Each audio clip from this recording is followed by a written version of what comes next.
안녕하세요, 여러분. 행복한 노후를 위한 정보를 나누는 채널에 오신 것을 진심으로 환영합니다. 우리는 이제 100세 시대에 살고 있습니다. 100세까지 사는 것이 더 이상 드문 일이 아니죠. 하지만 100세까지 산다는 것이 과연 축복일까요? 단순히 나이가 드는 것만으로 행복한 삶이 보장될 수 있을까요?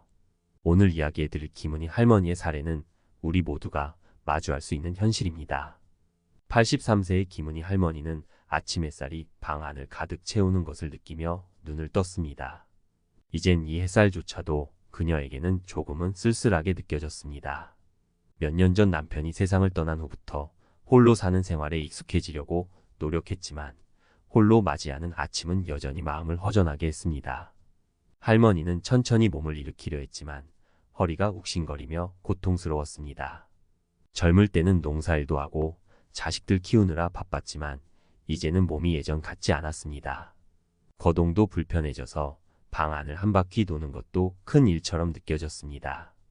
보행기에 의지해 침대에서 일어나 화장실까지 가는 길도 힘겹고 매번 몇 걸음 옮길 때마다 허리 통증이 할머니를 괴롭혔습니다. 할머니의 고통은 여기서 끝나지 않았습니다. 기억력도 현저히 나빠져 요즘 들어 자주 물건을 어디에 두었는지 기억하지 못하고 당황하는 일이 잦아졌습니다. 아침에 먹어야 할 약을 깜빡할 때도 많았습니다. 거울을 보며 자신을 알아보지 못할 때도 있고 그럴 때면 갑자기 찾아오는 슬픔에 눈물이 흐르곤 했습니다. 젊었을 때 자신감 넘치고 웃음이 많던 그녀의 모습은 어디론가 사라지고 그 자리에 남은 건 우울하고 고독한 표정뿐이었습니다. 할머니의 하루는 이렇게 조용히 흘러갔습니다.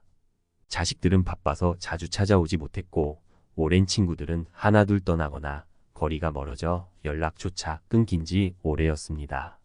집 안을 가득 채운 건 오직 텔레비전 소리뿐. 그 소리가 할머니의 외로움을 달래줄 수 있을까요? 매일 먹어야 하는 여러 종류의 약을 바라보며 할머니는 묻습니다. 내가 이렇게 오래 살려고 했던 걸까? 이런 모습이 과연 우리가 바라는 노후일까요? 100세 시대를 살아가는 우리는 모두 편안하고 행복한 노후를 꿈꾸지만 현실은 다르기도 합니다. 긴 수명이 축복이 될 수도 있지만 준비되지 않은 노후는 오히려 긴 고통이 될 수 있습니다. 보험개발원에서 발표한 2024년 한국인의 평균 수명은 남성은 86.3세, 여성은 90.7세에 달합니다. 그런데 단순히 오래 사는 것이 축복일까요? 중요한 것은 건강수명, 즉 건강상의 문제 없이 남의 도움을 받지 않고 자립적으로 일상생활을 할 수 있는 기간이 얼마인지를 생각해야 합니다. 통계청이 발표한 인구 추계에 따르면 2022년 기준 한국인의 건강수명은 65.8세입니다. 평균 수명과 건강수명 사이에는 20여 년의 차이가 있습니다. 이 기간 동안 많은 이들은 만성질환과 신체적 제약으로 인해 활동이 어려워져 고통스럽고 의존적인 삶을 살아가게 됩니다. 제 주변에 알고 지내는 77세의 박영수 할아버지는 오랜 기간 알아온 당뇨와 고혈압으로 인해 시력이 약해졌고 말초 신경 손상으로 다리를 움직이기조차 어려워졌습니다. 단순히 혼자 걷는 것도 벅찬 일이 되어버렸죠. 박 할아버지는 더 이상 자신의 건강을 돌볼 여력이 없어서 일상생활 대부분을 돌봄 서비스에 의존하고 있습니다. 이런 만성질환의 악화는 단순한 불편을 넘어서 삶의 질을 심각하게 저하시키고 있습니다. 또한 많은 노인들이 관절염, 골다공증 같은 질환으로 인해 심각한 통증을 겪고 있습니다. 75세의 정현주 할머니는 오랫동안 골다공증을 앓았고 작은 충격에도 뼈가 쉽게 부러지며 거동이 더욱 어려워졌습니다. 결국 그녀는 거의 침대에서 생활하는 상태가 되었고 혼자 식사를 하거나 씻는 것조차 힘들어졌습니다. 이처럼 건강 수명 이후에는 간단한 일상조차도 의존적인 삶으로 변할 가능성이 높습니다. 이 기간 동안에는 고통스러운 신체적 제약뿐만 아니라 정서적으로도 큰 어려움을 겪습니다. 거동이 불편해지면서 사회적 고립감과 우울감이 커지고 주변 사람들에게 의존하는 것이 당연해지면서 자존감이 크게 떨어지기도 합니다. 노인들이 겪는 신체적 불편과 고독감은 삶의 질을 심각하게 저하시킬 수밖에 없습니다. 이제 100세 시대라는 말을 들으면 우리는 얼마나 오래 살 수 있을까? 라는 질문보다 어떻게 하면 오래 사는 동안 건강하고 독립적으로 살아갈 수 있을까? 라는 질문을 더 많이 던져야 할 것입니다. 단순히 오래 사는 것이 아니라 건강하게 의미 있고 행복한 노후를 보내기 위해서는 지금부터 무엇을 준비해야 할지 깊이 고민해 봐야 합니다. 그래서 오늘은 80세가 되기 전에 빠르면 50대나 60대부터 늦어도 70대부터는 무조건 미리 준비해야 할 노후 대비 인생 조언 5가지를 알려드리고자 합니다. 지금부터 소개할 조언들은 여러분의 남은 생을 더욱 건강하고 행복하게 만들어줄 중요한 열쇠가 될 것입니다. 첫 번째 조언은 건강한 습관이 곧 자산입니다. 노화는 누구에게나 찾아오는 자연스러운 과정입니다. 이를 막을 수는 없지만 우리가 할 수 있는 것은 그 속도를 늦추는 것입니다. 바로 슬로우 에이징이라는 개념을 바탕으로 신체적 나이를 최대한 젊게 유지하며 건강하게 노년을 맞이할 수 있도록 준비하는 것이 중요합니다. 50대, 60대부터 미리 관리에 들어간다면 70대, 80대에도 활기차고 자주적 생활을 영위할 가능성이 훨씬 커집니다. 하지만 많은 분들이 이 시점에서 내가 건강에 큰 문제가 없는데 굳이 지금부터 관리를 해야 할까? 라고 생각하곤 합니다. 그러나 신체 나이가 실제 나이보다 더 빠르게 진행되는 가속 노화라는 현상이 있음을 기억해야 합니다. 이 가속 노화는 나이가 들수록 만성질환과 신체적 제약을 일으켜 노후를 더 고통스럽고 의존적인 삶으로 만들 수 있습니다. 슬로우 에이징이란 나이에 맞게 자연스럽게 늙는 것이 아니라 우리가 건강을 유지하면서 노화 속도를 천천히 늦추는 개념입니다. 이를 통해 몸과 마음의 젊음을 더 오랫동안 유지할 수 있습니다. 흔히 볼 수 있듯이 동갑인 사람들 중에서도 한 명은 나이에 비해 매우 건강하고 활기차 보이는 반면 다른 사람은 10년 이상 더 늙어 보일 때가 있습니다. 이런 차이를 만드는 중요한 요인이 바로 생활 습관입니다. 50대와 60대의 건강을 관리하는 것은 단순히 수명을 늘리는 것뿐만 아니라 나이 들어도 자립적인 삶을 유지하기 위한 필수 조건입니다. 슬로우 에이징을 실천하기 위해서는 생활 습관을 조정하는 것이 중요한데 다음 5가지 가속 노화를 막는 방법을 알아보겠습니다. 첫째, 균형 잡힌 식습관을 유지하는 것입니다. 가속 노화의 대표적인 원인 중 하나는 서구화된 식습관입니다. 기름진 음식, 가공식품, 설탕이 많이 들어간 식품을 많이 섭취하면 체내 염증이 증가하고 이는 신체의 노화 속도를 빠르게 만듭니다. 특히 장기적으로 혈관 건강과 심혈관 질환에 악영향을 미칩니다. 50대와 60대부터는 식단에 더 신경 써야 합니다. 채소와 과일, 단백질을 충분히 섭취하면서도 지방과 설탕을 줄이는 것이 중요합니다. 건강을 위한 식단으로는 지중해식 식단이 많이 권장됩니다. 올리브유, 생선, 견과류와 같은 건강한 지방을 중심으로 통곡물, 과일, 채소로 구성된 식단은 신체 염증을 줄이고 장수에 도움을 줍니다. 둘째, 꾸준한 운동을 하는 것입니다. 운동은 신체 노화를 늦추는 가장 효과적인 방법 중 하나입니다. 특히 50대 이후에는 근육량 감소와 관절의 유연성 저하가 빠르게 일어날 수 있습니다. 꾸준한 운동을 통해 근육량을 유지하고 뼈 건강을 지키는 것이 중요합니다. 운동은 단순히 체중 관리뿐만 아니라 심장, 폐 등 중요한 장기들의 기능을 유지하는 데도 필수적입니다. 50대에 시작하기 좋은 운동으로는 걷기, 수영, 요가, 근력 운동 등이 있습니다. 특히 근력 운동은 나이가 들어가며 감소하는 근육을 보충해주고 체지방을 줄이는 데 큰 도움이 됩니다. 꾸준한 걷기 운동도 심혈관 건강을 개선하고 기분을 상쾌하게 만드는 데 도움이 됩니다. 셋째, 수면 관리를 해야 합니다. 잠은 신체의 회복과 재생에 있어 중요한 역할을 합니다. 하지만 나이가 들수록 수면의 질이 떨어지는 경우가 많습니다. 수면 부족은 신체의 면역력을 약화시키고 피로를 가중시켜 가속 노화를 유발할 수 있습니다. 수면의 질을 높이기 위해서는 규칙적인 생활 패턴을 유지하고 자기 전 스마트폰 사용을 줄이는 것이 좋습니다. 또한 충분한 수면 환경을 조성하는 것도 중요합니다. 예를 들어 침실을 어둡게 유지하고 편안한 침구를 사용하며 일정한 시간에 잠자리에 드는 습관을 들이는 것이 필요합니다. 넷째, 스트레스를 관리해야 합니다. 스트레스는 만성질환과 가속 노화의 주요 원인 중 하나입니다. 특히 현대인의 생활 속에서 쌓이는 만성 스트레스는 심혈관 질환, 고혈압, 당뇨병 등 다양한 질병의 원인이 되며 이는 결국 노화 속도를 앞당길 수 있습니다. 스트레스는 심리적, 신체적으로 악영향을 미치므로 이를 관리하는 것이 중요합니다. 50대나 60대부터는 새로운 취미나 관심사를 찾아보는 것이 좋습니다. 이로 인해 스트레스를 완화할 수 있을 뿐만 아니라 정신적 활동을 통해 두뇌를 자극해 인지 기능도 유지할 수 있습니다. 마지막 다섯째, 두뇌를 건강하게 유지하는 것입니다. 두뇌 건강은 신체 건강만큼이나 중요합니다. 나이가 들수록 기억력 감퇴나 치매 같은 인지 기능 저하가 나타날 수 있는데 이는 두뇌 자극이 부족하기 때문에 발생할 수 있습니다. 두뇌를 계속해서 자극해주면 노화로 인한 인지 기능 저하를 늦출 수 있습니다. 두뇌 건강을 위해서는 독서, 퍼즐, 새로운 언어 배우기, 음악, 감상 등이 좋은 방법입니다. 새로운 것을 배우고 낯선 활동을 통해 두뇌를 꾸준히 자극하는 것은 인지 능력을 유지하는 데 큰 도움이 됩니다. 실제로 알츠하이머와 같은 치매 예방에도 긍정적인 영향을 미칩니다. 건강을 잃으면 모든 것을 잃는다는 말이 있습니다. 이는 특히 노후를 맞이하는 사람들에게 더 크게 다가오는 진실입니다. 가속 노화를 막고 신체적, 정신적으로 건강한 노년을 보내기 위해서는 지금부터라도 꾸준한 건강 관리가 필요합니다.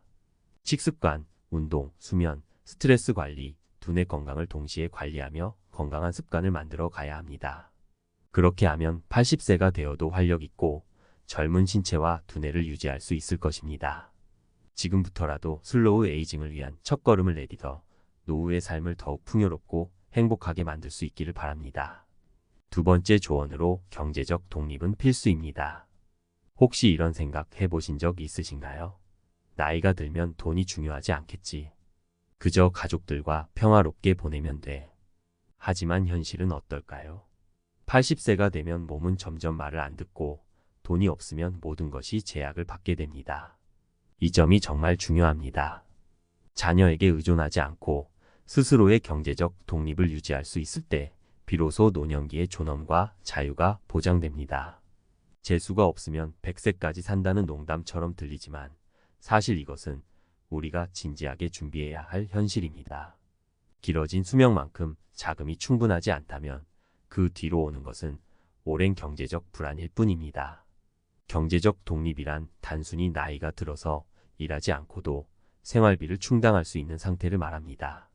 많은 분들이 50대, 60대까지는 활동적으로 일하며 소득을 얻습니다.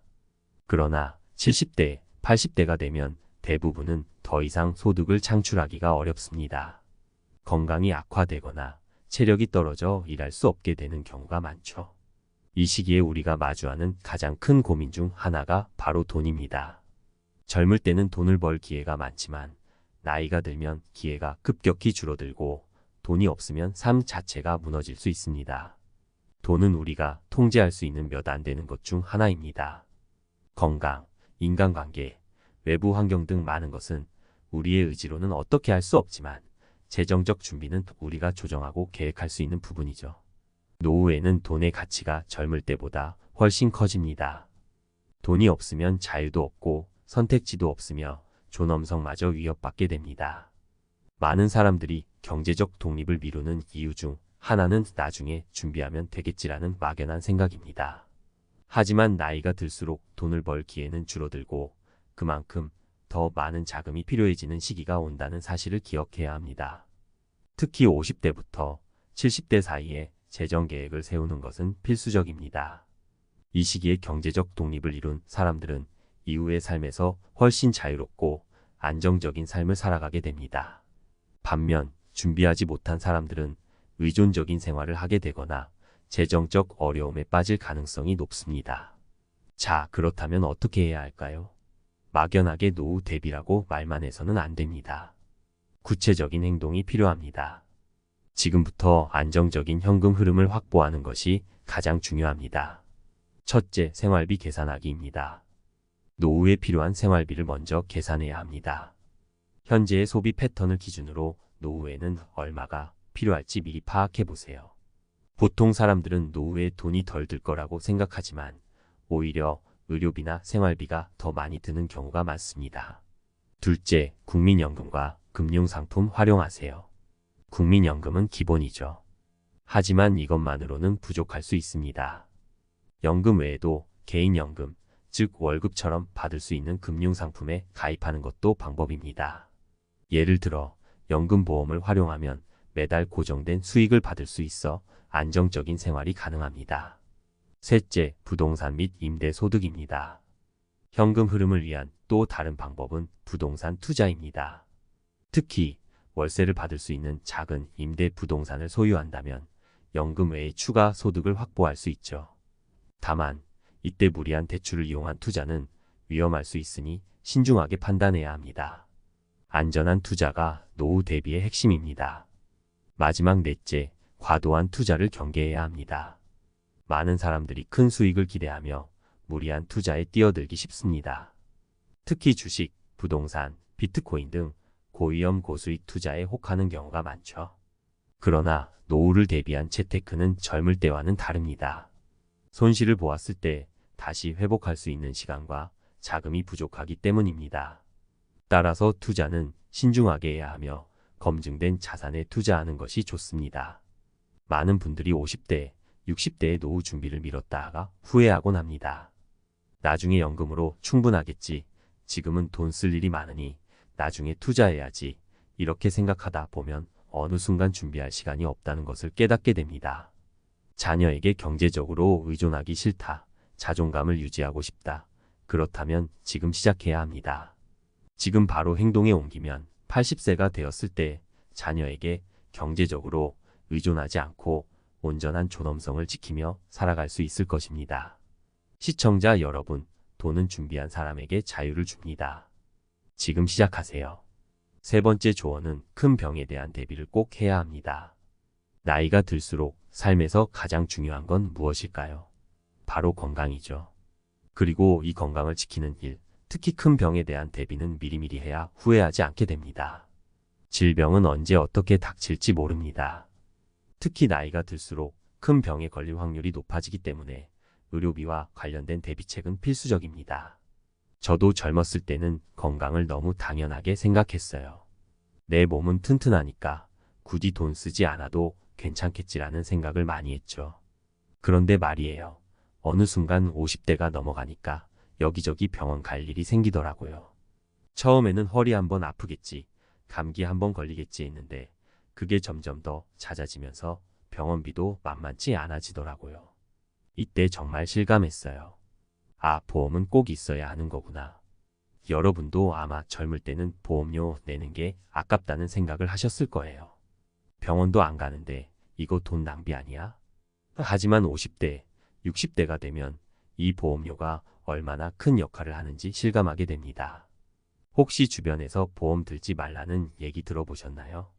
요즘 유튜브만 봐도 보험은 돈 낭비다. 그 돈을 모아서 나중에 쓰자라는 얘기들이 많이 나오죠? 맞는 말 같기도 해요. 한 달에 20만 원, 30만 원 모아서 나중에 큰 병이 왔을 때 그 돈으로 치료비를 내면 되니까요. 그런데 문제는요, 우리가 그 돈을 정말 잘 모아서 관리할 수 있을까요?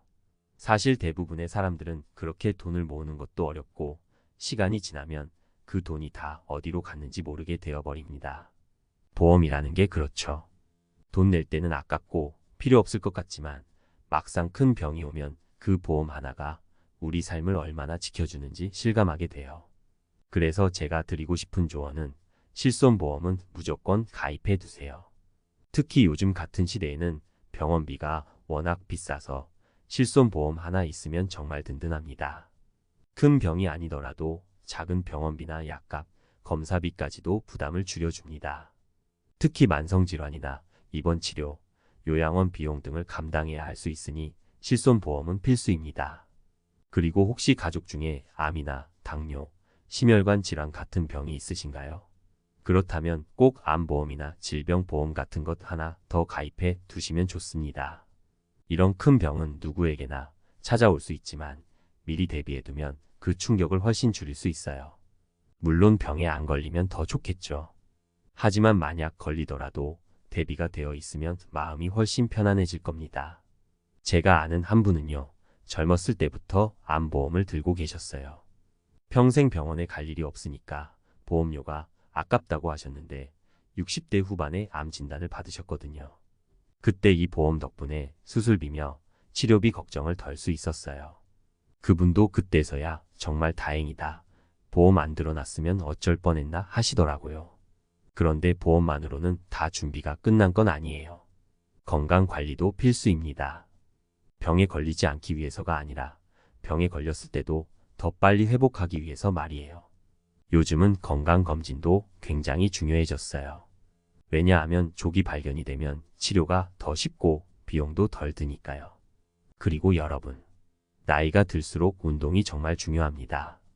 하루에 30분이라도 가벼운 걷기 운동을 하면 병을 예방할 뿐만 아니라 이미 걸린 병도 더 잘 이겨낼 수 있어요.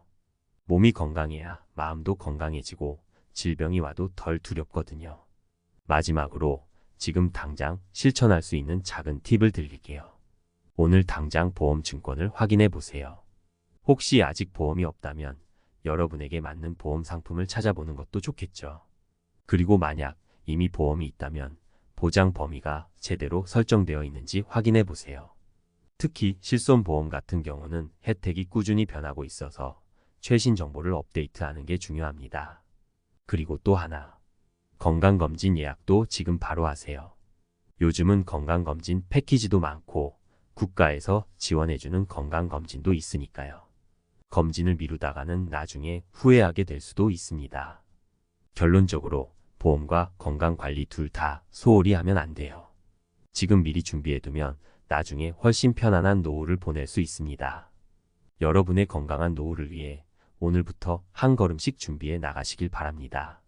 네 번째 조언은 인간관계를 유지하는 법을 배워야 합니다. 여러분, 우리는 사회적 동물입니다. 누구나 사람과의 교류 속에서 성장하고 또 행복을 느낍니다. 젊을 때는 회사, 동료, 가족 등 자연스럽게 형성된 인간관계가 있어서 이를 당연하게 생각하지만 나이가 들수록 이러한 관계는 서서히 변화합니다.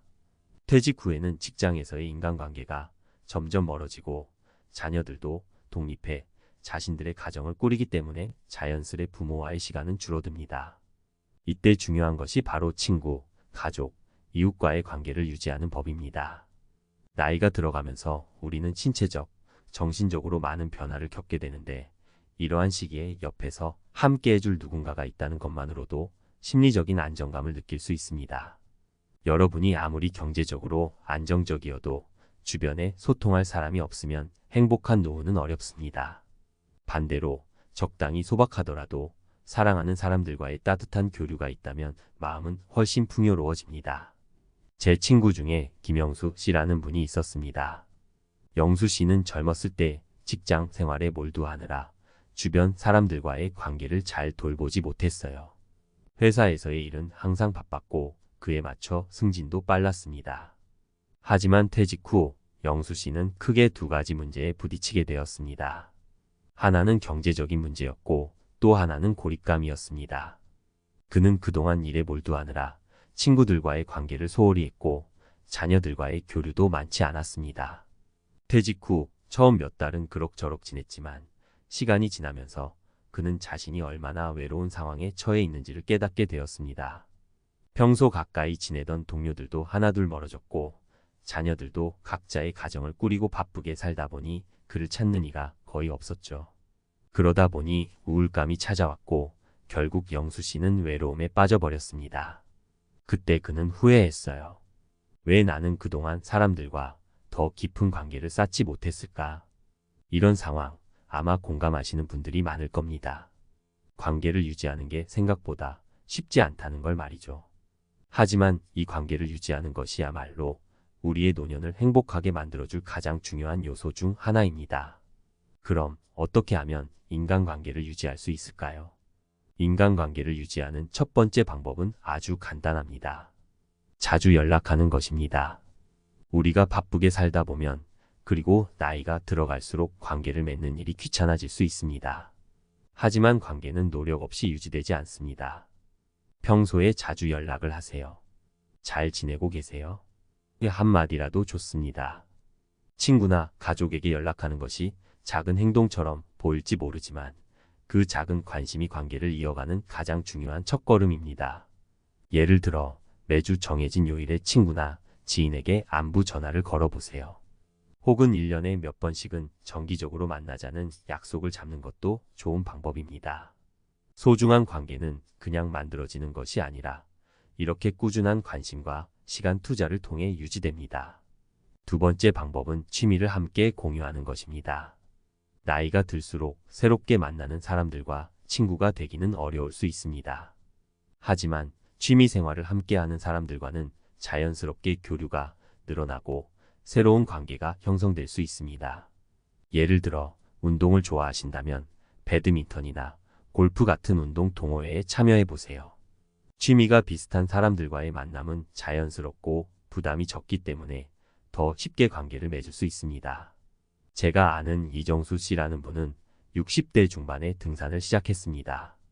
처음에는 혼자서 산을 오르곤 했는데 산에서 자주 만나는 분들과 자연스럽게 인사를 나누다 보니 점점 같이 산을 타는 친구들이 생기게 되었어요.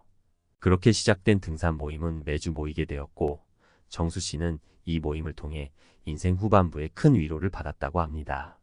세 번째 방법은 가족과 시간을 보내세요. 여러분, 가족은 가장 가까운 관계임에도 불구하고 우리가 자주 놓치는 관계이기도 합니다. 부모와 자녀의 관계는 언제나 변하지 않을 것 같지만 시간이 지나면서 점점 더 거리가 생기곤 합니다. 특히 자녀들이 성인이 되고 나면 부모와의 시간을 가지는 것이 더욱 힘들어지죠. 그렇기 때문에 의식적으로라도 가족들과 시간을 보내는 것이 중요합니다. 특히 손주들과의 시간을 보내는 것은 여러분께도 그리고 자녀들에게도 큰 의미가 있습니다. 손주와의 시간은 여러분이 세대 간의 연결을 이어가는 중요한 기회일 뿐만 아니라 자녀들에게도 좋은 영향을 미칩니다. 마지막으로 추천드리고 싶은 것은 봉사활동입니다. 봉사활동은 단순히 다른 사람을 돕는 것 이상의 의미가 있습니다. 여러분이 봉사를 하면서 만나는 사람들과도 새로운 관계를 맺을 수 있습니다. 그리고 이 관계는 상호 이익을 주고받는 것이 아니라 순수한 마음에서 형성된 관계이기 때문에 더욱 가치 있습니다. 예를 들어 동네의 노인정에서 봉사를 하거나 지역 사회에서 진행되는 봉사활동에 참여해 보세요. 이렇게 다양한 사람들과 만나고 그들과 함께 시간을 보내면서 의미 있는 관계를 맺는 것은 여러분의 삶에 큰 위로가 될 것입니다. 여러분이 인간관계를 어떻게 유지하느냐에 따라 노후의 삶이 크게 달라질 수 있습니다. 여러분이 사랑하는 사람들과 꾸준히 관계를 이어가고 새로운 사람들과의 관계를 만들어 나가면서 인생의 후반부는 더욱 따뜻하고 행복한 시간이 될 것입니다. 제가 드리는 이 조언이 여러분께 조금이나마 도움이 되었으면 좋겠습니다. 지금이라도 늦지 않았습니다. 여러분의 주변 사람들에게 오늘 한번 연락을 해보세요. 그리고 그들과 함께 할 수 있는 시간과 추억을 만들어 나가시길 바랍니다. 노후의 진정한 행복은 우리가 맺은 소중한 관계 속에서 피어나기 마련입니다. 마지막 5번째 조언은 배움은 끝나지 않았습니다. 여러분, 나이가 들수록 새로운 도전과 배움이 더욱 중요해진다는 이야기를 들어보셨을 겁니다. 젊었을 때는 우리가 자연스럽게 무언가를 배우고 도전하는 기회가 많았습니다. 학교에서, 직장에서, 새로운 환경 속에서 끊임없이 무언가를 배워야 했지요. 그러나 나이가 들면서 우리는 점차 안정된 일상에 안주하게 되고 새로운 도전이나 배움에 대한 열정은 사그라들기 마련입니다. 하지만 노년에도 배움에 대한 태도를 유지하는 것은 매우 중요합니다. 사실 도전과 배움이 노년기 삶의 질을 결정짓는 중요한 요소라는 것을 기억해야 합니다. 건강을 유지하고 치매를 예방하며 삶의 활력을 잃지 않기 위해서라도 배움의 태도를 유지하는 것은 필수적입니다. 그럼 왜 나이가 들수록 우리는 배움에서 멀어지게 되는 걸까요? 많은 사람이 나이가 들수록 새로운 배움과 도전을 두려워합니다. 나이와 함께 찾아오는 것은 단순히 육체적인 노화만이 아닙니다. 우리의 자신감도 서서히 감소하기 시작합니다. 새로운 것을 시도했을 때 실수할까 봐, 잘 해내지 못할까 봐 두려워하게 되지요. 특히 50대, 60대에 들어서면서부터 우리는 점차 익숙한 것에 의존하고 안정감을 찾는 데 집중하게 됩니다. 변화와 도전은 불안감을 불러일으키고 자주 실패를 두려워하는 마음이 생깁니다. 저희 아버지는 60대에 접어들면서 스마트폰을 사용하기 시작했습니다. 새로운 기술을 배우는 것이 두렵기도 하고 사용법이 너무 복잡해 보였다고 하셨죠. 가족들이 도와주려고 했지만 처음에 자꾸만 잘못된 버튼을 누르거나 설정을 건드릴 때마다 실망이 컸습니다. 결국 아버지는 난 이거 못하겠어. 그냥 전화만 하면 돼. 라고 하시며 포기하려 하셨습니다. 이처럼 우리는 나이가 들수록 실수나 실패에 대한 두려움 때문에 새로운 시도를 주저하게 됩니다. 하지만 아버지가 이 스마트폰 사용을 결국 익히셨던 것은 주변의 지원과 끈기 덕분이었습니다. 더 이상 실수에 신경 쓰지 않고 배우는 과정의 불편함을 감수하면서 결국엔 자유롭게 스마트폰을 활용할 수 있게 되셨습니다. 도전을 멈추지 않으면 결국 성공에 도달할 수 있다는 것을 몸소 경험한 순간이었죠. 그렇다면 나이가 들수록 왜 배움이 중요할까요? 배움은 단순한 지식 습득 이상의 의미를 가지고 있습니다. 배움과 도전은 우리의 뇌를 활성화시키고 신경 연결을 강화하는 역할을 합니다. 뇌는 근육과 마찬가지로 사용하지 않으면 점차 퇴화하게 됩니다. 익숙한 것만 반복하면 뇌의 특정 영역만 활성화되고 나머지 부분은 자극받지 못한 채 노화가 가속됩니다. 가속 노화가 바로 이런 과정에서 일어나는 것이죠. 뇌 과학자들이 강조하는 것은 나이가 들면서 뇌를 자극할 수 있는 새로운 도전이 치매와 같은 질환을 예방하는 데 도움을 준다는 사실입니다. 이는 단순한 취미 생활에서부터 시작될 수 있습니다. 새로운 언어를 배우거나 악기를 연주하는 것, 아니면 그동안 시도해보지 않았던 취미나 운동을 시작하는 것만으로도 충분히 뇌를 자극할 수 있습니다. 특히 노년기에는 이런 새로운 자극이 치매 예방에 아주 효과적입니다. 새로운 것을 배운다는 것은 뇌의 유연성을 유지하는 것이며 이것은 치매와 같은 신경퇴행성 질환의 발병을 늦추는 데 크게 기여합니다.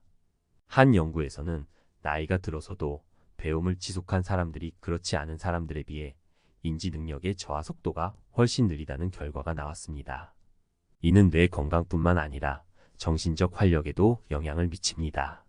새로운 배움은 단순히 지식을 쌓는 것에 그치지 않고 자신감을 회복하고 삶의 목적을 다시금 느끼게 만들어줍니다. 여러분께 새로운 배움이 얼마나 중요한지를 이해시키기 위해 한 분의 감동적인 이야기를 들려드리고 싶습니다. 김종태 어르신은 70세가 되던 해에 처음으로 미술을 배우기 시작하셨습니다. 70세라면 일반적으로 미술과 같이 재능이 필요한 것을 새롭게 배운다는 것은 엄두를 내지 못하는 나이이지요. 하지만 이 어르신은 스스로를 한계에 가두지 않았습니다.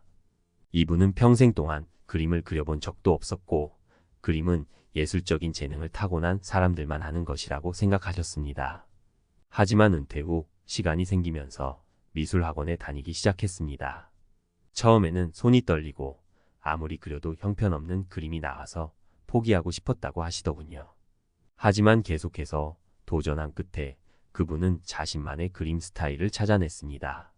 처음에는 단순한 취미였던 것이 점점 더 진지한 배움의 과정으로 이어졌고 이제는 지역 미술 전시회에 자신의 작품을 출품할 만큼 실력을 키우셨습니다. 이 이야기는 나이와 상관없이 새로운 도전이 우리에게 얼마나 큰 변화를 가져올 수 있는지를 보여주는 훌륭한 사례입니다. 이처럼 늦었다고 생각할 때가 가장 빠르다는 말은 진실입니다. 나이가 들었다고 해서 배움과 도전을 멈출 이유는 없습니다. 도전과 배움은 오히려 나이 듦에 따라 더 필요한 요소입니다. 새로운 것을 배우고 시도하는 것은 우리의 삶의 질을 높이고 삶의 활력을 불어넣는 중요한 열쇠입니다. 여러분은 이제 무엇을 시작할 수 있을까요? 나이가 들어도 도전과 배움을 이어나가기 위해서는 작은 것부터 실천하는 것이 중요합니다. 평소 관심이 있었지만 미루어왔던 취미나 활동을 떠올려 보세요. 새로운 언어를 배우거나 악기를 다루는 것도 좋고 아니면 단순히 일주일에 한 번 걷는 코스를 바꿔보는 것만으로도 충분히 새로운 자극을 줄 수 있습니다. 또한 요즘에는 온라인 강의나 유튜브를 통해서도 쉽게 배울 수 있는 것들이 많습니다. 하루에 단 10분만이라도 새로운 것에 도전해보는 시간을 가지세요. 그것이 독서가 될 수도 있고 새로운 요리를 시도해보는 것일 수도 있습니다. 중요한 것은 꾸준히 새로운 자극을 뇌에 제공하는 것입니다. 작은 도전이 쌓이면 큰 변화를 가져옵니다. 여러분, 나이가 들면서 배움을 멈추지 않는 것은 자신의 삶을 풍요롭게 만드는 방법입니다. 나이는 숫자에 불과합니다. 배움에 대한 태도만큼은 절대 나이가 들지 않습니다. 지금 당장 무언가를 시작해 보세요. 처음에는 버벅일 수도 있고 좌절할 수도 있습니다. 그러나 그 과정을 통해 얻는 것이 훨씬 더 큽니다. 여러분의 삶은 배움과 도전으로 더욱 빛날 수 있습니다. 새로운 것을 배우고 자신을 넘어서는 경험을 하면서 더 젊고 활기찬 노년을 맞이하시길 바랍니다. 오늘은 80세가 되기 전에 빠르면 50대나 60대부터, 늦어도 70대부터 미리 준비해야 할 5가지 중요한 노후 대비 조언을 함께 알아봤습니다. 여러분, 우리가 살고 있는 이 시대는 100세 시대라고 불리죠. 2024년 대한민국의 평균 수명이 90세를 넘었다는 통계가 있습니다. 앞으로는 100세까지 건강하게 살아가는 것이 더 이상 특별한 일이 아닌 시대가 다가오고 있습니다. 하지만 그 긴 시간을 어떻게 보낼지는 우리 자신에게 달려 있습니다. 첫 번째 조언은 건강한 습관이 곧 자산이라는 것입니다. 아무리 재산이 많아도 건강을 잃으면 그 가치는 무의미해집니다. 오늘부터 규칙적인 운동, 올바른 식습관을 유지하는 것이 곧 나의 노후 자산입니다. 두 번째로 경제적 독립은 필수입니다. 돈 걱정 없는 노후를 보내기 위해서는 지금부터라도 재정적인 계획을 세워야 합니다. 안정적인 현금 흐름을 확보하고 미리 대비하는 것이 평온한 노후로 이어집니다. 세 번째로 큰 병에 대한 대비가 꼭 필요합니다. 건강은 한순간에 무너질 수 있습니다. 큰 병이 찾아왔을 때를 대비해 건강보험과 실손보험을 충분히 챙겨둔다면 재정적인 부담을 줄일 수 있을 겁니다. 네 번째는 인간관계를 유지하는 법을 배워야 한다는 것입니다. 나이가 들수록 외로움이 찾아옵니다. 하지만 우리가 스스로 인간관계를 유지하고 더 나아가 주변 사람들과의 유대감을 깊게 한다면 그 외로움은 사라질 수 있습니다. 마지막 5번째는 배움은 끝나지 않았다는 점입니다. 나이는 배움의 끝이 아닙니다. 새로운 것을 배우고 도전하는 마음가짐이 젊음의 원천입니다. 나이가 들어도 우리는 계속 성장할 수 있고 배움은 우리의 정신적 활력을 지켜줄 겁니다. 여러분께 한 가지 묻고 싶습니다. 여러분은 100세까지 행복하고 건강하게 살 준비가 되셨나요? 준비는 미리 할수록 여유롭고 지금부터 차근차근 하나씩 실천해 나가면 100세까지 건강하고 만족스러운 삶을 살 수 있을 겁니다. 오늘 들으신 5가지 조언, 여러분의 인생에 작은 변화가 될 수 있도록 실천해 보세요. 이 영상을 보고 나서 작은 습관 하나라도 시작해 보시기를 권해드립니다. 구독과 좋아요도 잊지 말아주세요. 다음 시간에도 좋은 이야기로 다시 찾아뵙겠습니다. 오늘도 행복한 하루 보내세요.